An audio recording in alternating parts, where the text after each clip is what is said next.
We are here for and on behalf of His Majesty and also the people of Usoga. I would like to thank the National Planning Authority and UNFPA for this engagement that we are having here today. First of all, I would like to thank the organizers for recognizing culture. The topic of today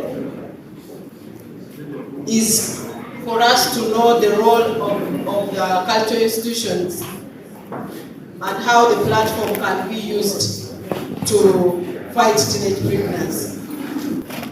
First of all, before even the modern day Uganda happened, we were here as the cultural institutions and we had governments.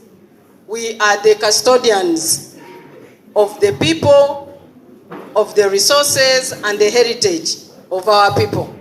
We predate the modern day setup that we are dispensing these days. From a legal perspective, cultural institutions are recognized by the government of Uganda, and in the act which established the cultural institutions, specifically Section 9, it empowers the kings and the kingdoms and cultural leaders to play a role in nation building and in making sure that the people they preside over have a good life. They complement government in the socio-economic transformation of their people. Even the UN, the United Nations, recognizes culture as a tool for peace building and development of any people. And if anyone does not have culture, and any development that does not recognize culture is not sustainable. So no wonder we are where we are now. We also know that in Africa especially, culture is still very alive. We look at the kings and the cultural leaders as our fathers, as our providers, as the people who represent our pride and aspirations. So culture indeed has a role to play, both legally, culturally, and any other frameworks that exist. My sister here mentioned something about the trust. We are a very good platform to use for any government projects or any projects for development because of the trust, the respect, the authority, and the influence of cultural leaders. I am glad that Madam Gift and the UN agencies recognized it, especially in the way of fighting teenage pregnancy. And they of all the kings in Uganda, they chose His Majesty, the Chabazinga, to lead the way. We would like to thank you because the issue of male engagement is very critical. And Madam Gift and the chair, I would like to say that we are overwhelmed by the response we are getting just because the king is leading. You may have just got the magic on how we are going to solve this. But for purposes of the presentation, I'll continue. We have the goodwill of the people as cultural institutions. We have the neutrality. Our neutrality makes us a rallying institution or rallying institutions. We may have people having differences, but when it comes to culture, everybody coalesces. So it is such a good platform for us to use. We are durable.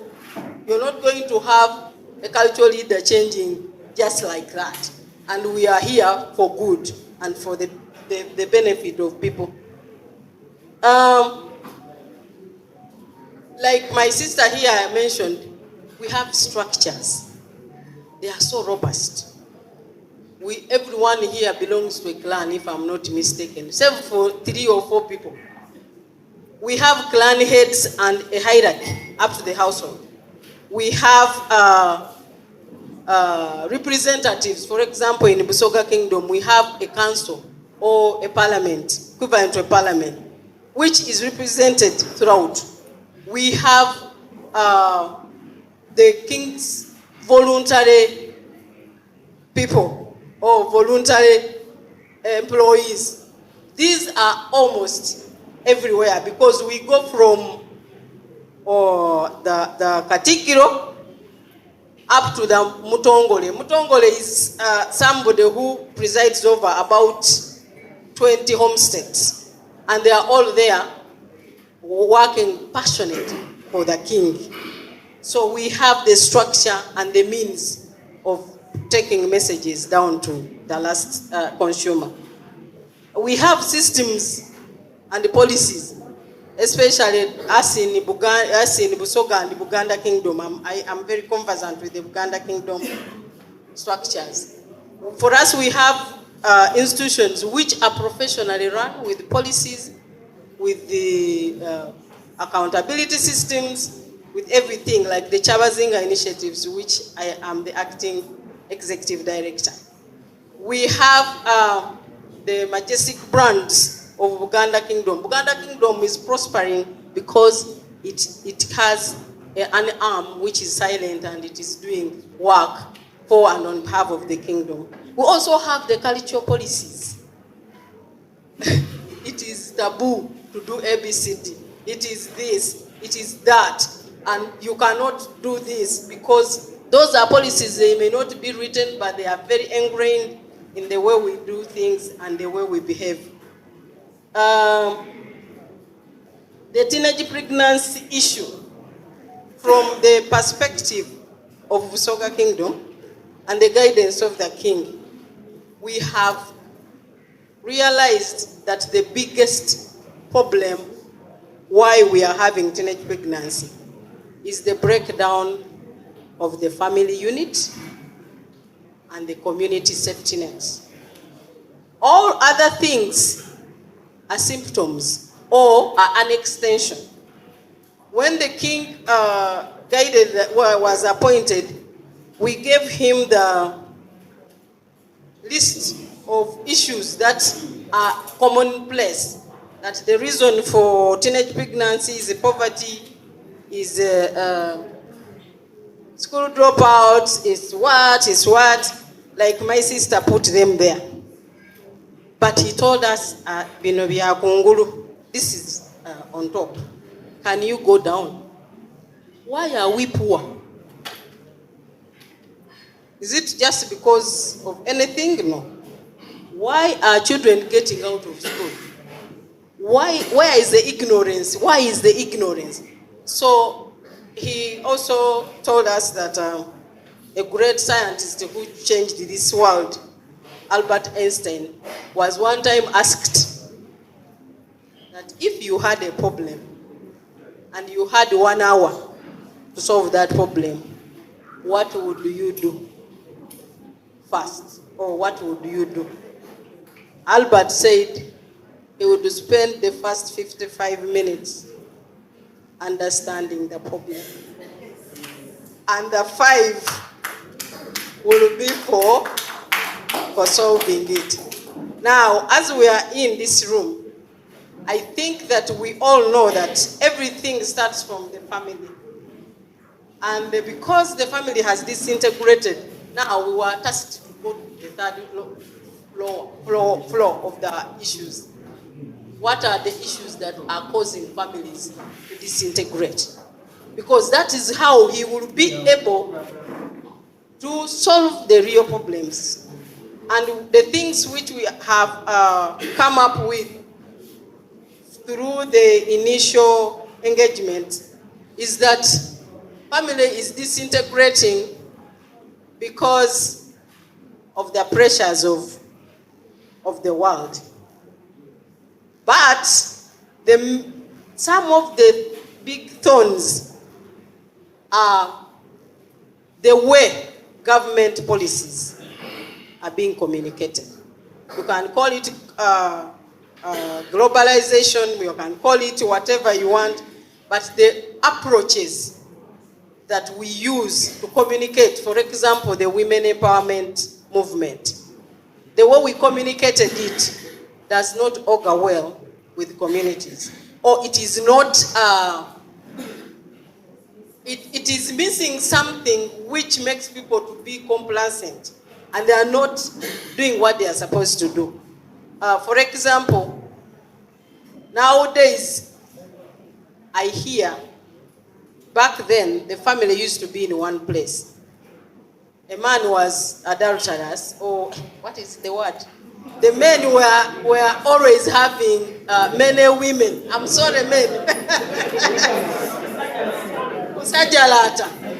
But they are women and were in one homestead. Either in one home, in one house, or in one compound. And the father was available to all the children. But now, women, we have grown wings. We cannot allow such dispensation. We have a big voice which has relegated the role of a father. I don't want to be caught by time. I have a lot to say. The father used to be available every day to be able to look after the children. Because, madam, the biggest problem why we are having moral decadence and the teenage pregnancy pandemic is because the fathers are absent. And the King's campaign is that men and boys are the pillars in ending teenage pregnancy. Now, boys and men are the pillars of our family, in our culture. And I think in many cultures in Uganda and Africa, we look at the man as the pillar. And if the pillar is shaking, then you know the whole house or the family will not have what? Problems. In my place there in Iganga, people say, abana ba government, the children are for the government. Which is good. But I think we need to have disclaimers as we communicate. Because people think somebody else will take care of the children. Somebody else is responsible. For example, His Excellency communicates that no child should be stopped from going to school because they don't have money. But they have taken away the responsibility of the parent completely. So maybe we could come up with ways of communicating better, because no government can afford to give everything that a child needs to be kept in school. So we are saying that the way government communicates needs to improve, and the cultural institutions have a better way of communicating. We can just use a proverb. The other issue is for government to mainstream cultural institutions as implementing partners. Like I said, in the plans, in the national development plans, we are recognized. But when it comes to budgeting, it is solely, and we are put under a ministry which we are very grateful, but we are not considered. Yet, if that structure is strengthened, we can deliver better, because we talk to people at their barrios, in their houses, in their parties, and we are always having the influence that is required. We have, people have emotional about their culture, so they will be responsive. We are saying that we need to be budgeted for. We need to co-create the interventions together, because like there's a WhatsApp message which goes around where they say, Churchill said that we need to remove culture from these people in order for them not to develop. And I think it worked. or it is working. We need a deliberate effort to make sure that our culture is at the center of development. The Ambassador Nempango approach of His Majesty is to inspire men to go back to their roles of being providers and protectors. Our culture outlines the role of a father, of a paternal or auntie or senga, the role of the grandmother, the role of a koja. And these people help to nurture children to be very responsible as they go through life. The other thing is what the Dr. Mvawala Maikatikiro mentioned. We are realizing that even if we talk and they hear, what comes next when this girl has no books or is very hungry? What happens when the people we are talking to are saying, we are hungry. A hungry person cannot be tamed. And finally, we are ahead of this program because we have already engaged the PDM Secretariat, and what a wonderful way of doing it. This theme is indeed going to work, because when we talk to the youth back home, before they are given the PDM money, their responsiveness and implementation outcomes are better and more sustainable. And we are saying through the Chabazinga, we are having the model farms, and people are responsive at a low or no cost. I would like to say that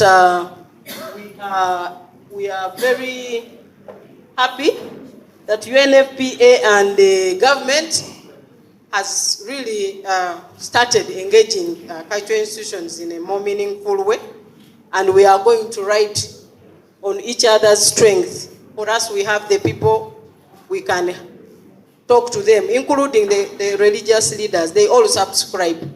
We have the people, we have the voices, we have the structures, but we don't have the resources and the enforcement, because all those are going to help us in making sure that we combat the teenage pregnancy issues. I would like to stop here because time is not on my side. I want to thank you so much again for inviting us.